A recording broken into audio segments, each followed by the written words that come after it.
असम सरकार ने मुस्लिम विवाह कानून रद्द कर दिया है। मुस्लिम विवाह के साथ तलाक रजिस्ट्रेशन कानून को भी राज्य सरकार ने रद्द कर दिया है। असम के मुख्यमंत्री हिमंत बिस्वा शर्मा ने सोशल मीडिया प्लेटफॉर्म एक्स पर एक ट्वीट किया है, जिसमें लिखा है कि बाल विवाह की कुप्रथा रुकेगी और बेटियों और बहनों के लिए न्याय सुनिश्चित होगा। इसके मुताबिक असम में सभी शादियां और तलाक स्पेशल मैरिज एक्ट के तहत होंगे।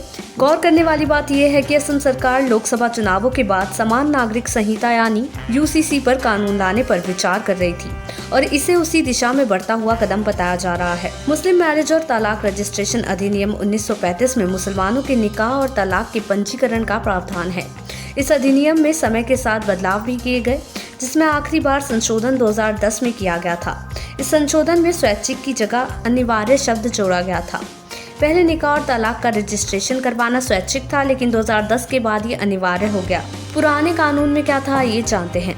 असम मुस्लिम marriage and divorce registration act 1935 में लाया गया था, जिसमें इसमें मुसलमानों के निकाह और तलाक के पंजीकरण का नियम है। यह अधिनियम लागू मुस्लिम पर्सनल लॉ के अनुरूप है। यह अधिनियम मुस्लिम विवाह और तलाक के पंजीकरण की प्रक्रिया निर्धारित करता है। 2010 में किए गए संशोधन ने मूल अधिनियम में स्वैच्छिक शब्द को अनिवार्य से बदल दिया, जिससे असम राज्य में मुस्लिम विवाह और तलाक का पंजीकरण अनिवार्य हो गया। यह अधिनियम राज्य को विवाह और तलाक के पंजीकरण के लिए किसी भी मुस्लिम व्यक्ति को लाइसेंस देने का अधिकार देता है और इस लाइसेंस को मुस्लिम रजिस्ट्रार ही जारी कर सकते हैं। इस अधिनियम को पुराना और आधुनिक सामाजिक मानदंडों के अनुरूप नहीं माना गया है। दूल्हा और दुल्हन 18 और 21 वर्ष की कानूनी विवाह योग्य आयु तक नहीं भी हैं, तब भी इस कानून के तहत वो अपनी शादी का पंजीकरण करा सकते हैं। अब नए कानून में क्या था, आइए ये भी जान लेते हैं।